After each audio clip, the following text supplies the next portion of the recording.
Good morning, good afternoon, traders. Today is Thursday, November 20th, 2025. This is You've Got Options for Income Navigator. We are going to talk about bear traps today. What you are seeing on your screen, this is a variation of a bear trap that we put on 15 days ago. As you can see, in the last 15 days, we have the underlying, which is SPX. This is S&P 500 index.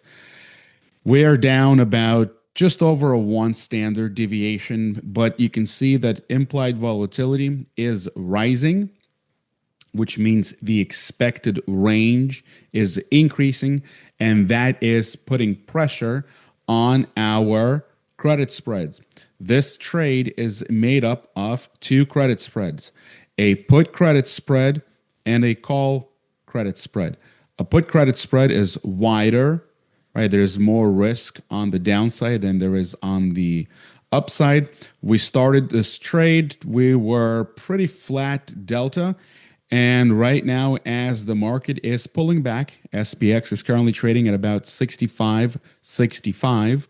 As you can see on the way down, we are starting to accumulate positive delta. And this is a function of negative gamma.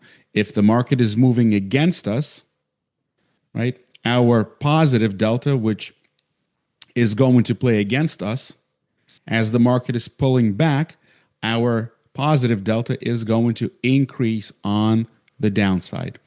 On the flip side, as the market starts to rally, if we go beyond the point where our delta is going to turn negative, the higher the market goes, the more negative delta we're going to accumulate. Again, this is a function of negative gamma, right? Negative gamma kind of works against us once we start to reach one or the other side of our risk graph or our structure, right? We don't want the market to go too much lower or too much higher. We need the market to stay in a range. Negative gamma is going to push our delta in the opposite of what we need if we start to move outside of our break evens. So that's a negative. The positive or the benefit of holding short gamma trades, we get theta. We get positive theta readings. As you can see right now, we have about, this is a one lot, about a 10 theta, which means for every passing day, we should expect to make about $10 per one contract just because one day has gone by. Now, as implied volatility is rising, right, the time does not stop. So what happens to any profits that we get from positive theta? They get offset by negative vega, where short volatility, and if implied volatility is rising, the losses due to negative vega will exceed the profits or the gains from positive theta, right? So there will always be on the opposite teams. If we have theta working for us, we are effectively short vega. If we get long vega, right, we're looking for a big move in either direction, odds are we're going to have negative theta, which means we're going to need the move to happen very fast. Otherwise, we are going to lose some of the premium due to negative theta. So theta and vega are always going to be the opposite. If we are collecting net premium, if we're net option premium sellers, meaning we're positive theta traders, we're always, I would say most of the time, probably always, are going to have to deal with negative gamma, right? And the delta is only going to be a function of where the price is relative to where our structure is, right? If we're smack in the middle, delta could go flat. If we start to push in either direction towards our break-evens, our delta is going to flip from positive to negative. And that's just how the Greeks work for this structure. As you can see earlier today, the market was up, right, about 1.2, 1.3%, whatever that was, right? We were up about 110 handles on SPX, and we were just about flat delta, right? Our net delta at SPX at 67.67. Our net delta in this trade was just about zero point 0.2. So relatively flat, right? And this position was up, showing a pretty decent profit. Now, with today's reversal, as you can see, we are off about, I want to say, close to 200 handles from today's high. As you can see, now this trade is showing a loss or a drawdown, right? So again, this is not the kind of trade that we want if we are anticipating big market swings up or down. So now we have 29 days left in this trade.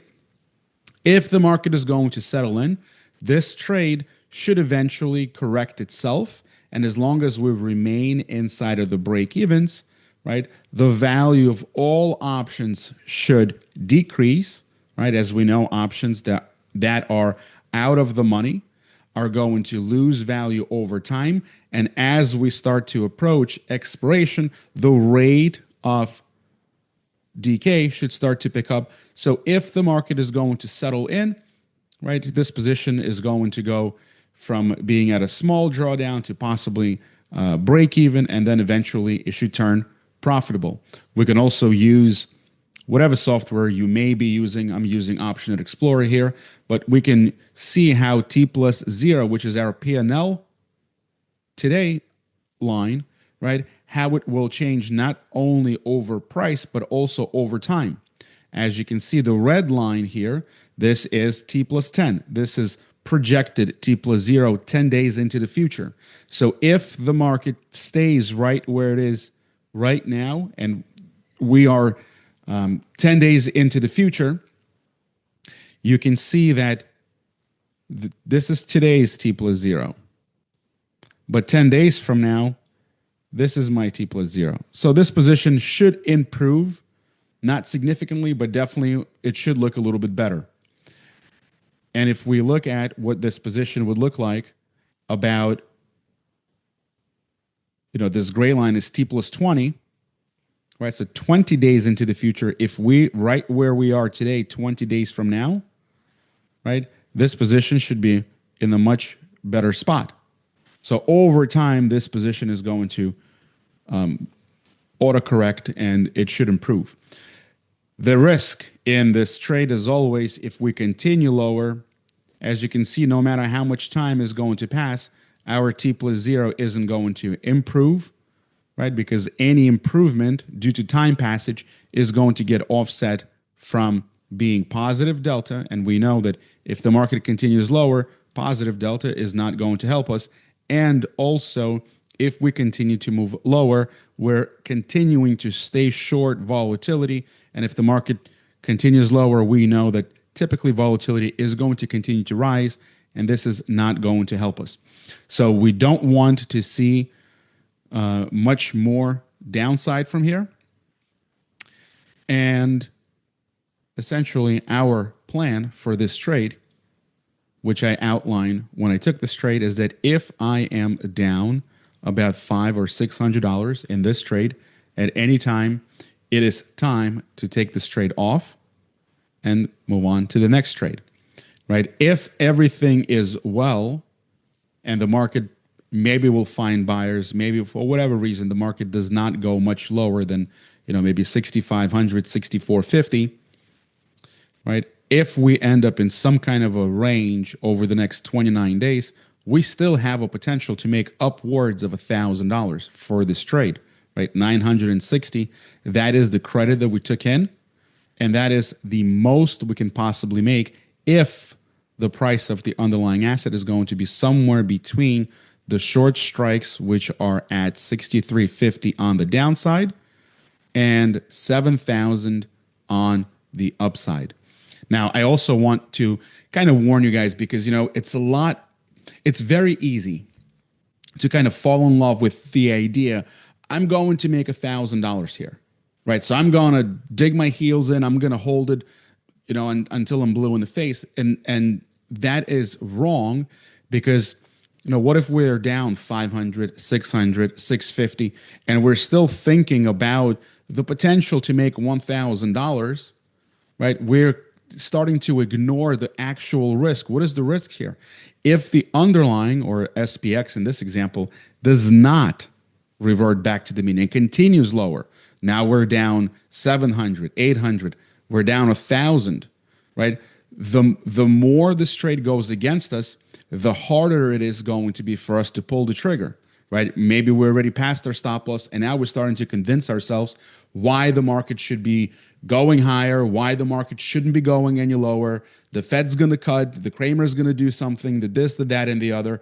That's the wrong way to think about all of this, right? So while it is nice to be able to potentially make upwards of $1,000 in this trade, if we're down $500, $600, right, we're very close to getting into much bigger trouble. I know that there's still time and there's still potential, but I think it's a lot easier to take this trade off for a loss and then either enter a new trade or maybe just wait it out, right? And then wait for the market to settle in, because it is a lot easier to make money with these kind of trades when volatility is not at 27, 29, 30, or whatever it may be right now. Right, so we need to be aware of where the risks are, where we are as far as P&L in this trade. And, we don't have to babysit this trade every day, right? We can check in once a day just to kind of get an idea of, especially when you see the market's down, over 1% on the day, it's a good idea to look at your trades and see, hey, have I reached my stop loss? How close am I to the stop loss? If the market is rolling and we're down maybe $510 and your stop loss is a loss of $600, it's not wrong to think about, what, maybe I should just stop out right now and not wait until I hit that loss of $600 mark. Because what happens sometimes is that we're down, maybe $520. Our stop loss is a loss of $600. You say, well, I still have a little bit of room.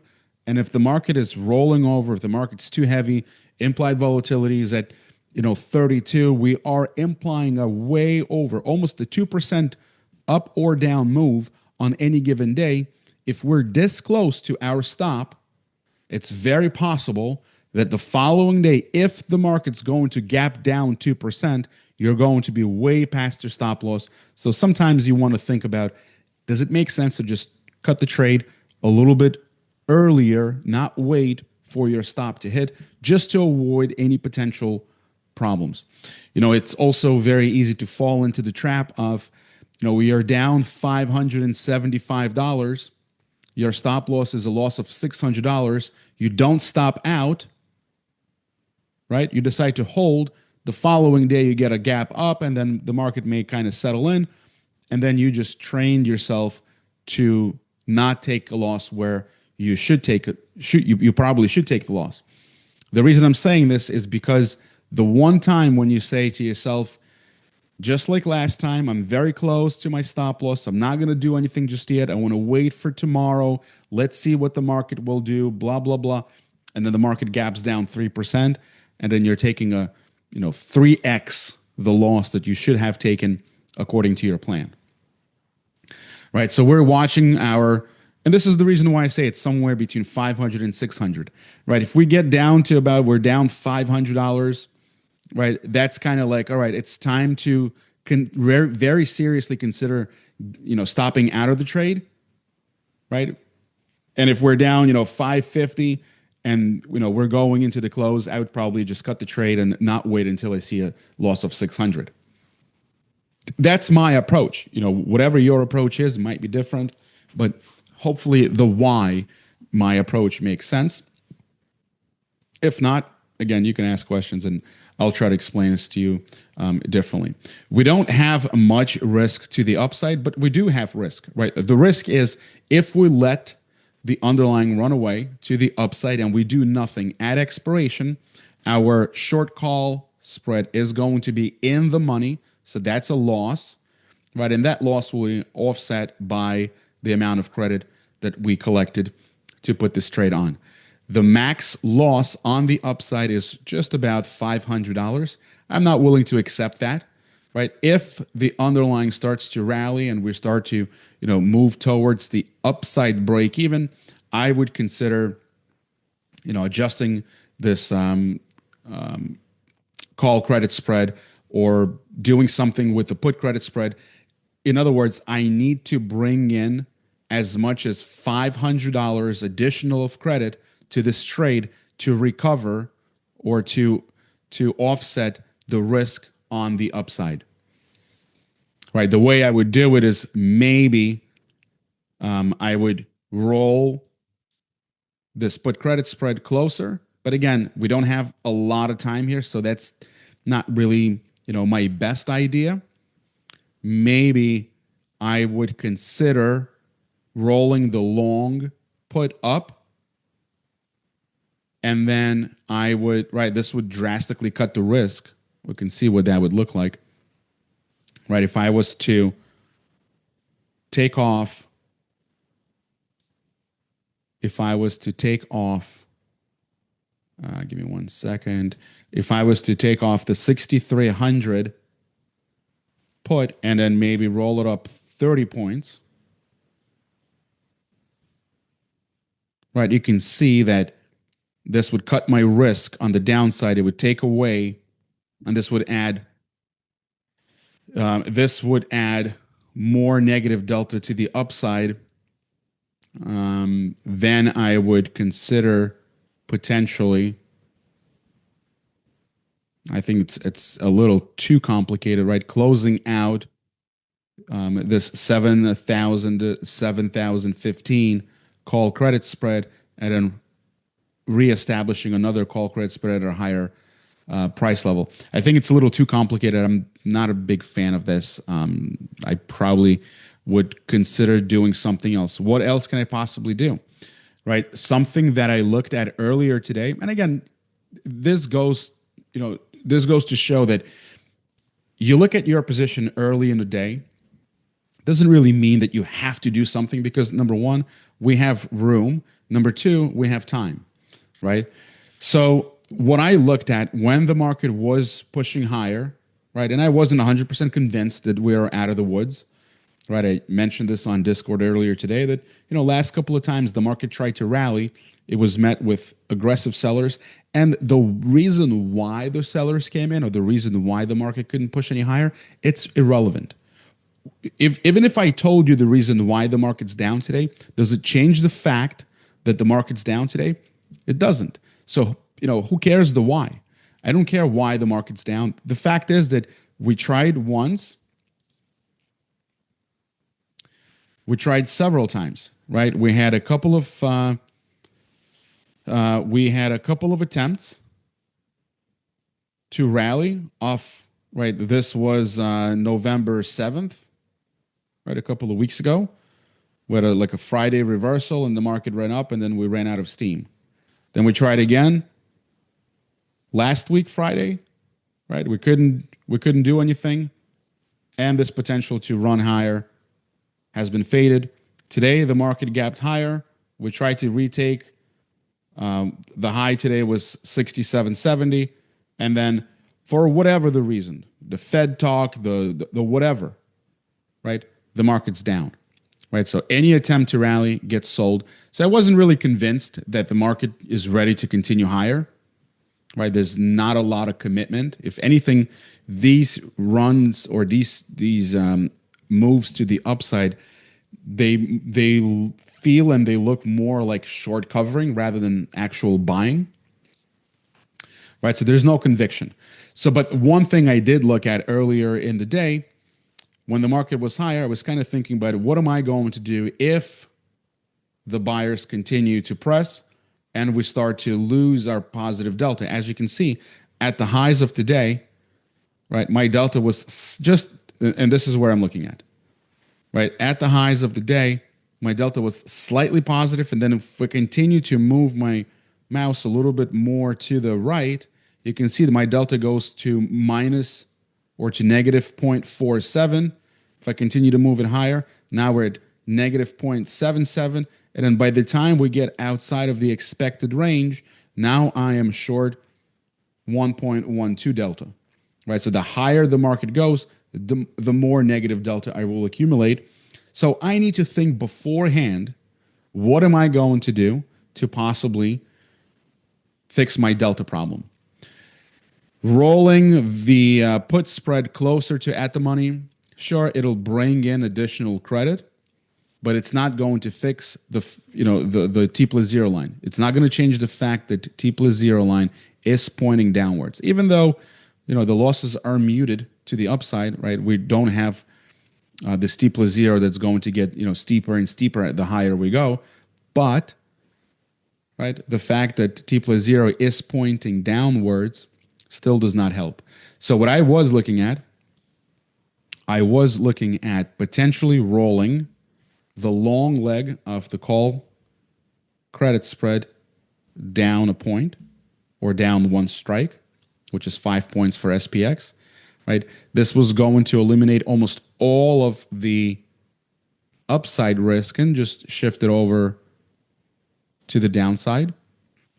I still think it's a pretty decent adjustment. You can see how much upside risk I'm removing in exchange for a small debit, right? This adjustment right now is going for 40 cents, but earlier in the day, I think this was going for, I want to say somewhere around $2.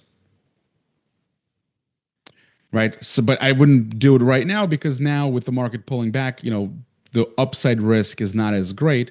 But as we start to push higher, the first line of defense for me would be probably rolling the long leg of the call credit spread down. Right. This is going to be a debit, which is not a problem because the debit is going to be the expense of our potential profit inside of the structure, right? This is where the debit is coming from. But this debit will remove a big chunk of the upside risk, right? But this is not all. You could also see that what will this adjustment accomplish as far as the Greeks go? If the market is pushing higher and I'm starting to lose my positive delta, and then my delta will flip negative, I need to add positive delta. If we look at this adjustment as its own trade, you can see that buying 70.10, selling 70.15 is nothing other than buying an out of the money call debit spread. And we know that buying a call debit spread will add positive delta on the way up. And this delta is going to actually increase on the way up. And this is a function of positive gamma, right? So we can see that if I add this call debit spread to my trade, which is short gamma, right? It doesn't totally neutralize my T plus zero's curvature to the upside, but you can see it offsets by a big margin. Have a look at this. Is what my T plus zero. This is what my T plus zero. Let me get rid of this. Right, you can see what my T plus zero looks like. Right, it's sloping downwards. But if I add a trade that's going to lift this T plus zero, this is what the actual T plus zero are going to look like. Right, so that's kind of adding a call debit spread will help me lift my T plus zero line and kind of slow down the rate of losses on the upside. Right, and then you can say, well, if you're going to spend, right now it's only going for 40 cents, but earlier today was going close to about $2. So if I'm going to spend $2, right, to fix my upside problem, I'm giving up some of the profit inside of the structure. Well, could I do something to potentially recover the money that I'm going to pay for this adjustment? Yes, right? I can roll I can possibly roll my long downside put up 30 points.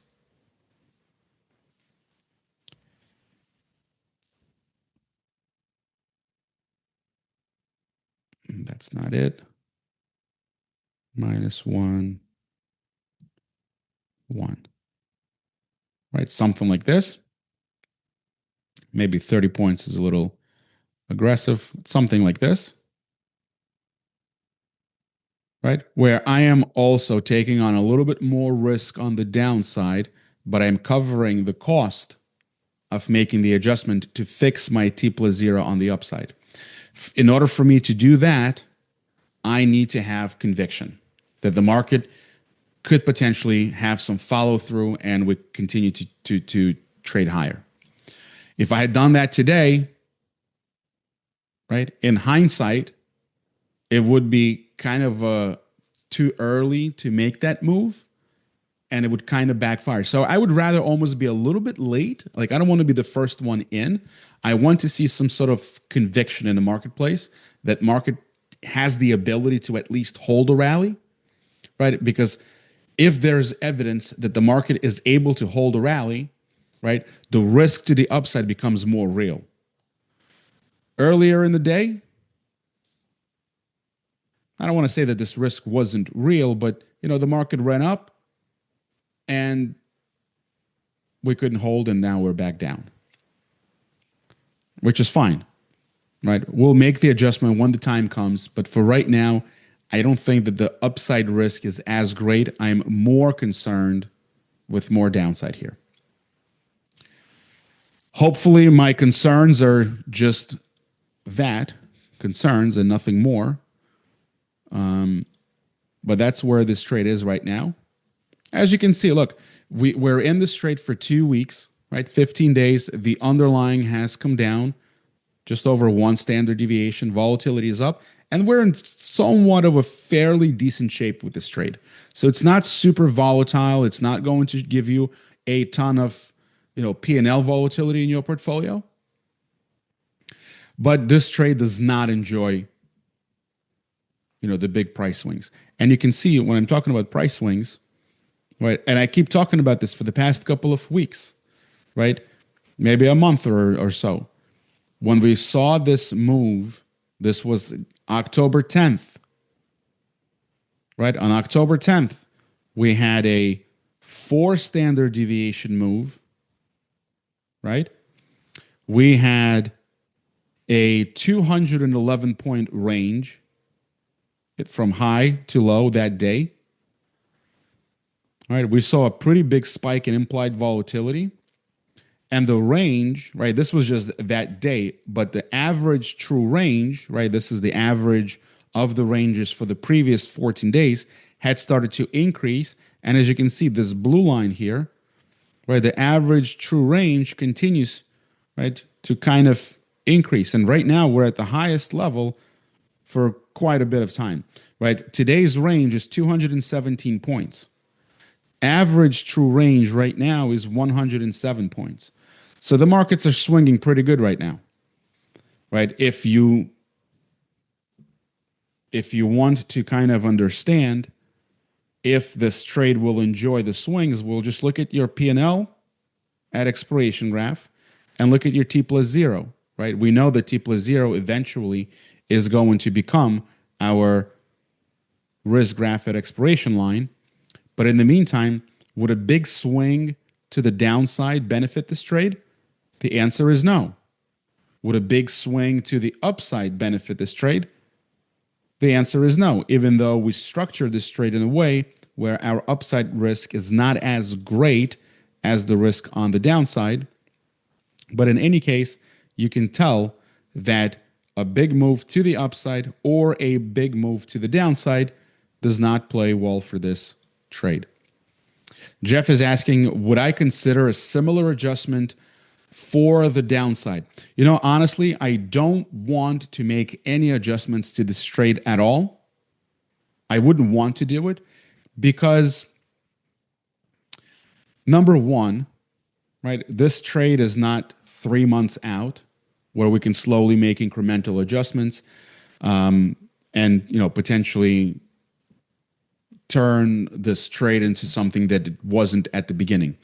We're running down on time, which means that any adjustments will just become a little too expensive. It'll take too much debit, and even though we took a healthy credit here, right?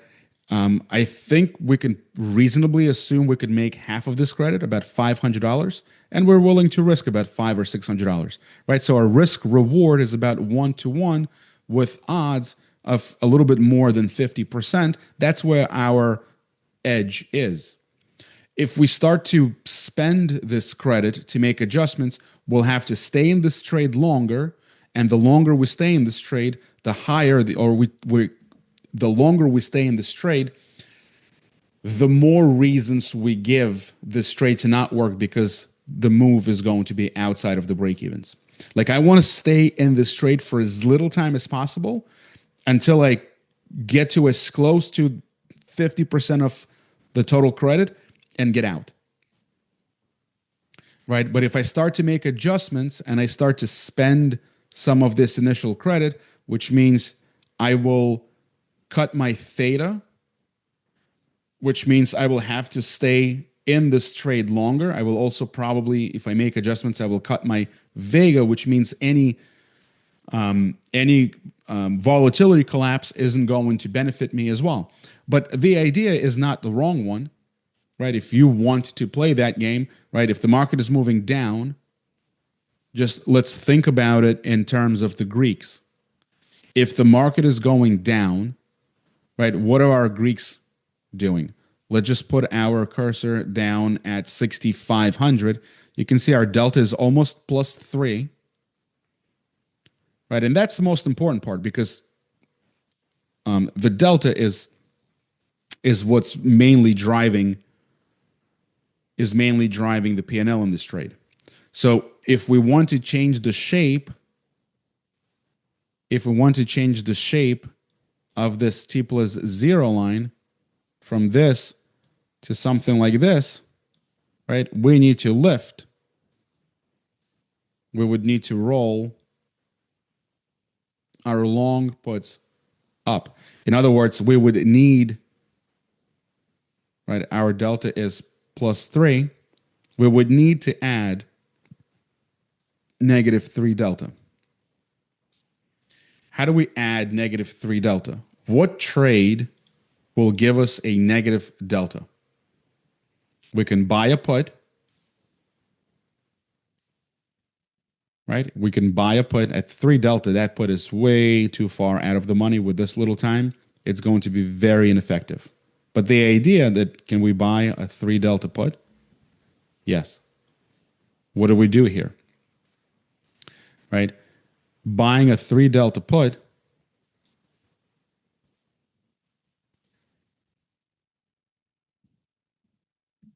let me change that. Buying a 3 delta put will get rid of all of the positive delta, but it also costs too much money, right? So we will have spent all of our initial credit. So we're, best case scenario, taking a smaller loss, right?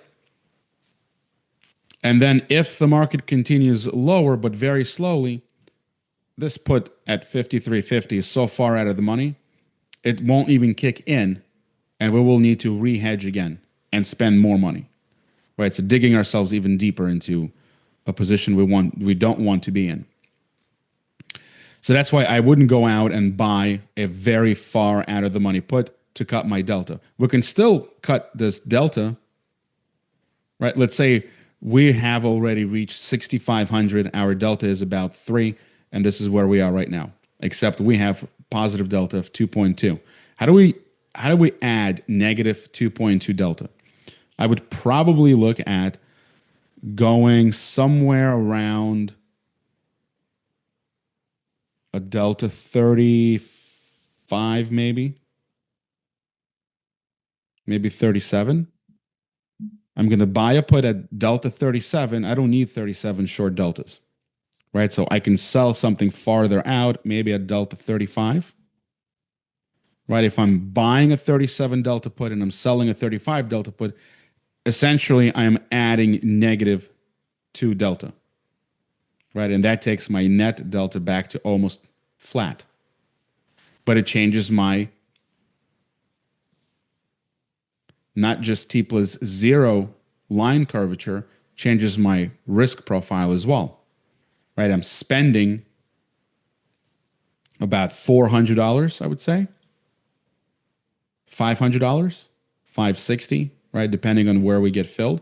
I'm spending a big chunk of the $960 that I took in initially to flatten out my T plus 0 on the downside. And this still doesn't really fix the problem because, as you can see, even though the rate of change is lower, T plus 0 line is still sloping downwards. Hopefully, Jeff, this makes sense. Right? So we don't necessarily fix the problem on the downside. We're just potentially delaying a stop out. And I would still use that $500, $600 loss as my stop point. Right? We're just delaying. We're giving the market a chance to get its together and potentially go back up. And then what do we do with this hedge that we added to this trade? I don't know, right? We can continue to hold it. If the market starts to go up, now we're accumulating all this negative delta. This hedge that we introduced has negative delta. We technically need to dump it. If we do, we dump that for a loss. Okay, not a problem. Right? So now we don't have 960. Maybe we lost 2 points. So now after we dump the hedge, our max potential profit inside of this structure is not 960, maybe it's 760. Right? We got rid of that hedge, and then the market kind of went up, and then it starts to press down again. Now we need to hedge again. Right? So that's why I'm saying hedging could be a little tricky here unless you brought in the hedge and you're going to hold it no matter what. Right? Because unless you're playing for some kind of a V-shape recovery, it could be a really tricky game to play. Essentially, I think that it's a lot easier to hold this trade until we reach that. Nobody wants to see a trade reach max allowable loss, because these are not the hopes that we have when we put this trade on. But in a slow moving market, as you can see, right, over time, our T plus 0 line is going to improve as long as the market isn't moving the way it has been, right? As long as we're not getting these 85, 90, 150 point ranges, right? This trade could be very slow, but then it starts to accelerate and then it'll work itself out. So that's why I say that, this is not the best kind of trade to put on. If you see that the range is expanding, if the market's becoming more and more aggressively volatile, right? We know that this trade could potentially be a problem if the market is becoming more volatile. On the flip side, if we see a range, right, we were moving in these, 90, 100, 120 point ranges, and now intraday ranges shrunk down to about 85, 83, 80 points, right? We can go back and look at, right, the range is going to eventually come back in. You can see we went through a very volatile period.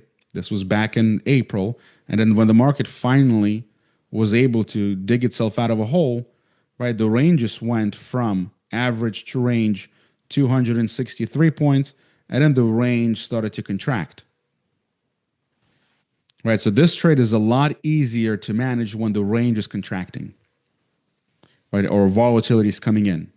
Bollinger Bands are starting to, instead of expand, they start to come back in. Right. So right now, if we had to guess, I can say that, there's no evidence that the range is contracting. If anything, the range is still expanding a little bit. Right. So this is becoming a little bit more challenging for trades such as this bear trap. Doesn't mean that it's going to be a loser or it's a bad trade.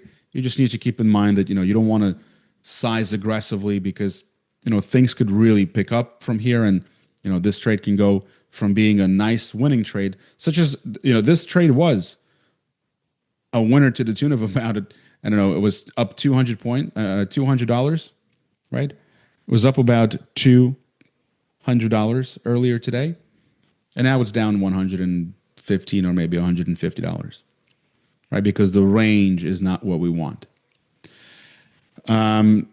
We also have another trade with less time until expiration. And again, are we in a good spot with this trade right now? If we're talking about today, no, not a good spot. It's at a drawdown, $250 loss. If we were to close out this trade right now, right, maybe we'll give it to about, loss of $500 or $600. Getting very close to that. Implied volatility spike definitely does not help, right? Because the value of all options becomes more expensive, pushes our T plus 0 down. And you can see that if I just take volatility down, a couple of points, T plus 0 line looks much better. But if we take volatility up a couple of points, it pushes T plus 0 down, causing us to reach our stop much sooner, right? So volatility definitely plays a role in this trade. But if we're talking about this trade, say 10 days from now, T plus 10, we don't have T plus 10, we have T plus 11. If we're right where we are right now, SPX 65, 68, but 10 days from now, we're smack in the middle of the trap, right? We're getting a much better payoff than if we were somewhere outside of the trap in the same time frame. So we want to stay inside of the trap. The problem is the time. We have 15 days, which means that inside of the next 15 days, if we see a big move lower, this is going to suck. If we see a big move higher, it's not going to suck as much. We'll make some money, but we will give up any potential to make the profit inside of this bear trap. I think that if we put on these trades and we'll layer them every couple of weeks, right? If we put them on every couple of weeks, maybe we have one trade that looks like this, and then we have another trade that should have been coming off this week. It would have possibly been inside of the trap, right? I had a gap between my entries. So this one with 15 days, we can see that 15 days is a little too much time. If we had 5 days less, right, T plus 5, this trade, even with today's move and today's spike in implied volatility, it would have been in a much better spot. So time is not our friend right now. We needed to move a little bit faster, right? We cannot control that, so we'll just have to wait it out. Can we do something to possibly reduce risk in this trade? That's a really good question, right? Let's see. I wish we had more strikes available, right? These are 5-point strikes, which is fine. If you have multiple contracts, like not a 1 lot, but the 3 lot, 5 lot, 10 lot, you can definitely move things around to remove risk both on the upside and on the downside. In other words, control the curvature of this T plus 0 line. My idea for that would be, if I wanted to remove risk on the downside, first thing we want to look at is potentially shrinking the width of this put credit spread. So I would close the long leg and roll it up maybe 20 points, right? What does that do? Well, this is going to accomplish a couple of things. Let's talk about the negatives. Well, the negative is, if we did this adjustment, this is a $3.50 debit, right? We have to pay. What does that mean? Well, where is that debit coming from? It's coming from the original credit that we had collected. So we no longer have a net credit on the upside. We have a net debit, which means 175 credit that we collected gets reduced by $3.30. So we end up with a net debit on the upside of 100 and maybe $50 or whatever that number is. Right? So there's risk on the upside. We also lower our potential reward inside of the trap. Right? So those are the two negatives. We have net debit on the upside, right? So upside risk instead of a net credit. We also have less potential profit inside the trap. Those are the two negatives. The positives are we have way less risk on the downside. So if the market was to completely puke, right, and run away to the downside, we don't have as much in absolute terms, right? Our risk goes from about 3,800 to about 2,100. Right? So we remove a big chunk of margin requirement, and we also change the curvature of the T plus zero line. Right? So if the market continues lower, our rate of change is going to change, and you can see that if we are using, $500 loss as our level to stop out, well, where does the 500 kick in? This is the T plus zero. This is the T plus zero. Um, my apologies, right? Is the market is kind of moving back and forth, so the T plus zero is jumping, but this is the T plus zero not adjusted, and this is the T plus zero.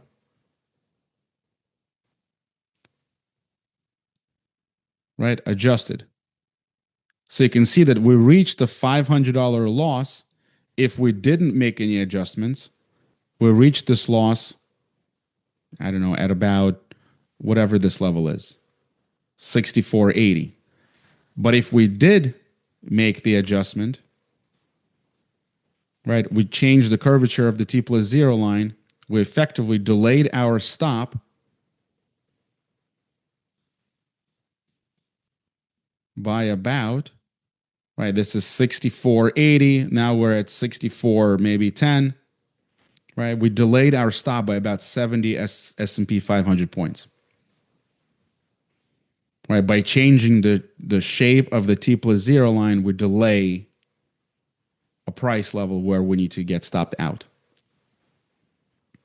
So that's kind of the idea for a defensive play on the downside, right? To change the shape of T plus zero line.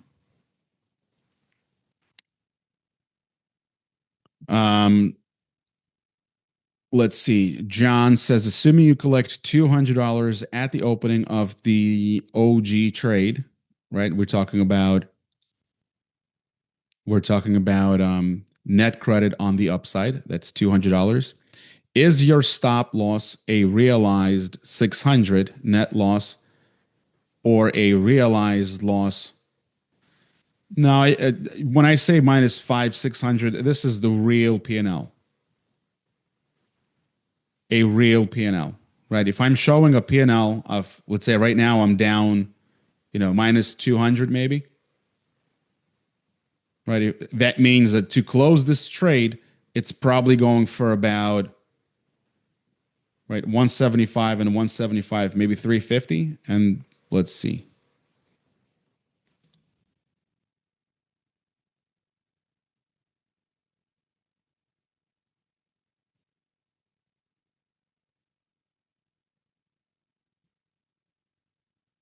Right, this trade is going for about 375 or 350 right now.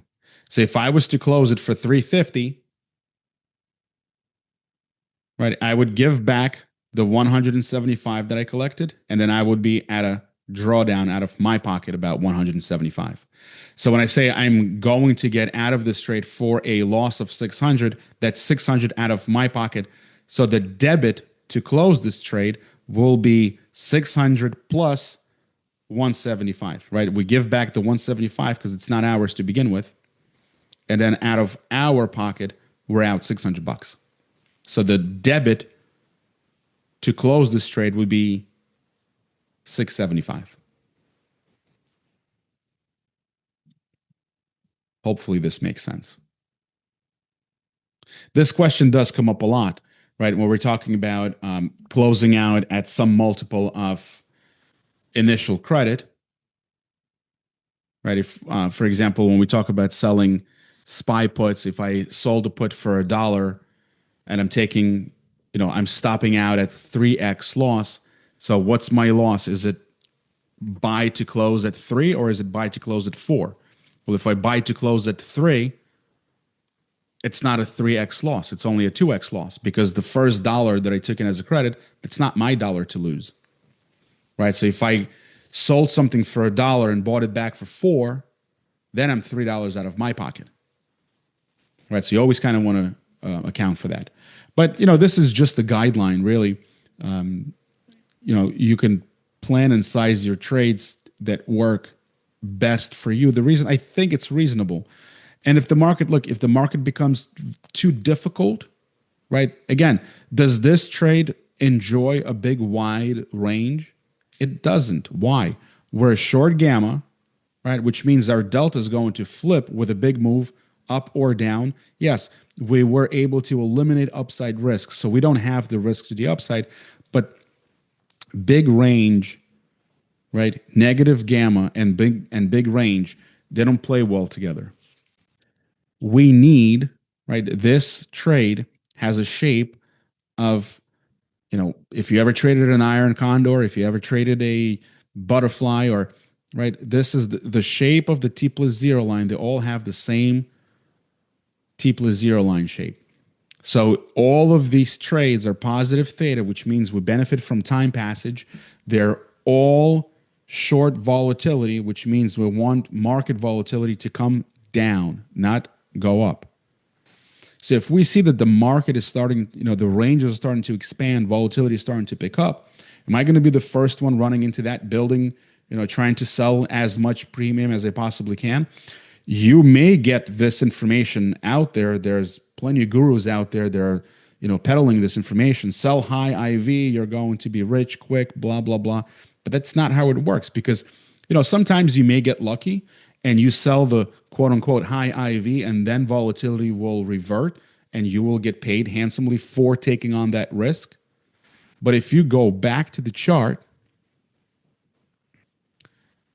right, if you go back to the chart, and again, I'm not looking to cherry pick, but what I'm saying is, right, if you look at how the market moved and the range, right, from the beginning of this year, this is February 2025, the market started to slide, right, and the range was expanding, right, and we saw volatility increase. We didn't see a big spike in volatility, but volatility was definitely elevated.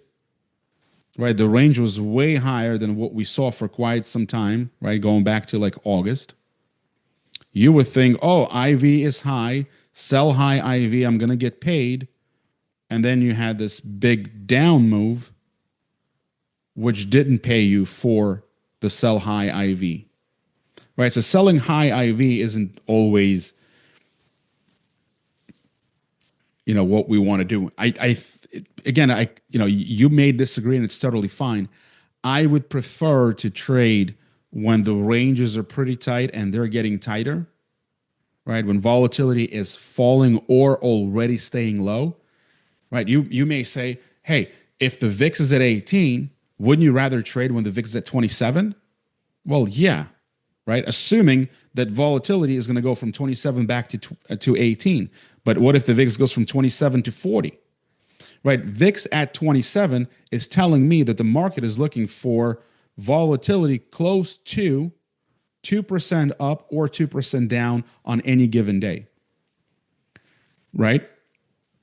Any trade that has a T plus 0 pointing downwards on the upside or on the downside or both up and down, it's not going to do well if volatility is going to continue to increase or if the market is implying more volatility ahead.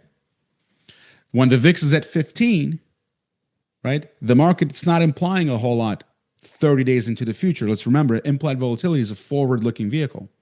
So IV or VIX at 15 is telling us the market's not anticipating a lot of volatility going forward.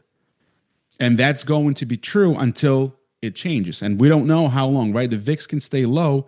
If you look at the chart of VIX, VIX can stay low for quite some time, right? Until the market gets way too complacent and then they pull the rug. But when volatility goes from 15 to 27 and you want to go all in because volatility is high, you're kind of putting yourself in the position to not be able to hold on to your positions if the volatility is going to go from 27 to 40. Right. So these are the two positions that I wanted to talk about. Do I want to put something on right now? I mean, given that I only have two of these bear traps, they're both kind of not here nor there. I would like to add one more OG, but again, OG is what? No upside risk, positive delta trade. Do I want to be adding positive delta trades when the market gapped higher and then got flushed? Right? There's not a lot of conviction. It's a risk, right? Adding positive delta trades. But if I wanted to add something, and this is kind of campaign trading that I look at, you have to put something on. You have to put something on. What you're putting on is what makes a difference, right? In the campaign. Meaning, do I have to put on the trade with no upside risk and positive delta? I don't, right? Because I can look at something like this, and this is a trade that I'm going to do tomorrow. And you know what? If the market is up 100 handles tomorrow, then clearly today is a better spot to put it on. I'm not trying to time the market. I'm just trying to plan ahead and what am I going to do with this tomorrow? Tomorrow is going to be January 2nd, which is going to be 42 DTE. That's kind of like my targeted days until expiration. What am I going to do with this DTE? If the market is kind of weak and I don't want to add a position with positive delta, here's what I'm going to do. And we'll talk about this tomorrow. We'll build a trade out based on whatever prices we see tomorrow. And it's going to look something like this, right? I'm looking for a 50-point wide put credit spread. So we go from 6,100 to about 6,050. All right, this one. So volatility is, elevated. We are looking at a 50 wide. It's currently going for about $5.15. I'm looking for a $4 credit. So maybe it's a little too rich. Maybe I'll go from 60.50 down to 6,000. That's paying about $4.50. Okay, that's fine, right? So maybe something like this. That's positive delta trade. Now I want to add a put debit spread to make it a bear trap. And I'm going to add, normally I would add like a 10-point wide.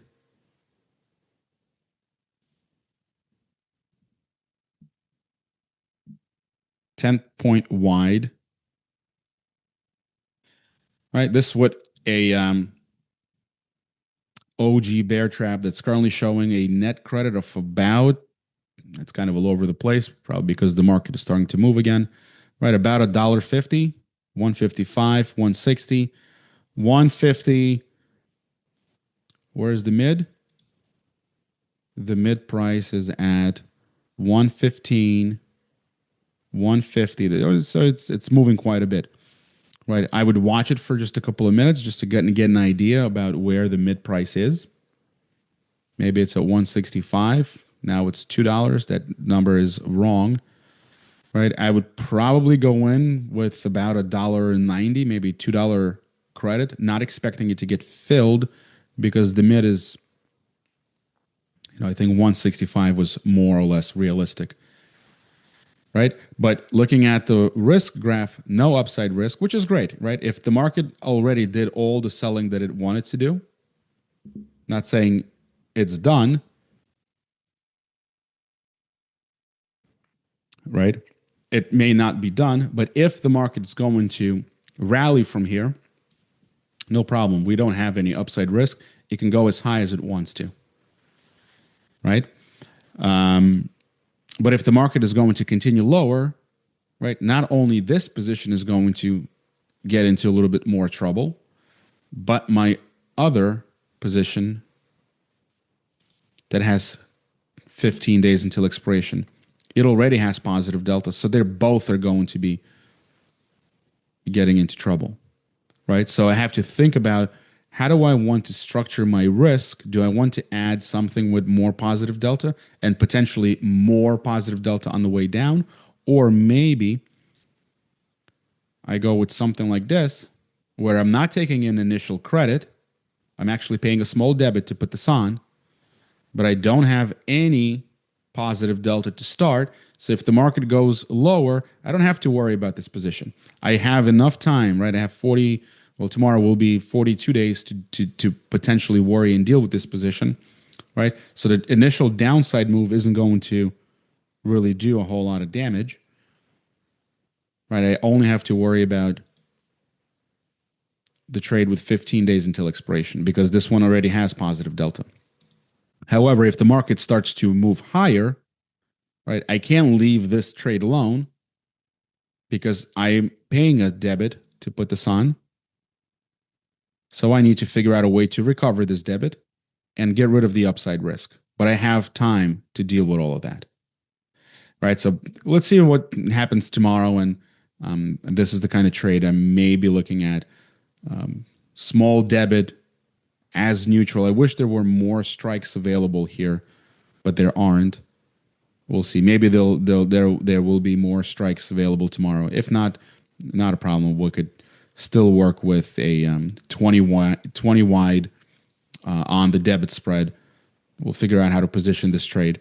Or maybe instead of going OG trap, maybe we go with something like, yeah, I really don't love this because on the upside, right, the strikes that are available, they're 25 points apart. Now we have to go somewhere closer, maybe something like this. -1, +1. All right, so this one also, right, we have definitely much more upside risk. We start off with very insignificant positive delta. We're just looking for a range over the next 43 days. It's not a terrible idea. I kind of like these trades. Maybe even move the upside credit spread closer and make it narrower. Ideally, I would like to set up a trade where my upside risk is somewhere around $500 and my total credit inside of the structure is close to $1,000. All right, we'll look at that tomorrow. Let's see what happens. Right now, the market is just trying to climb out of this hole. We'll see what happens tomorrow. If you guys have any questions, let me know. I'll post this video in just a little bit. Have a good rest of your day. We'll talk tomorrow. Bye, everybody.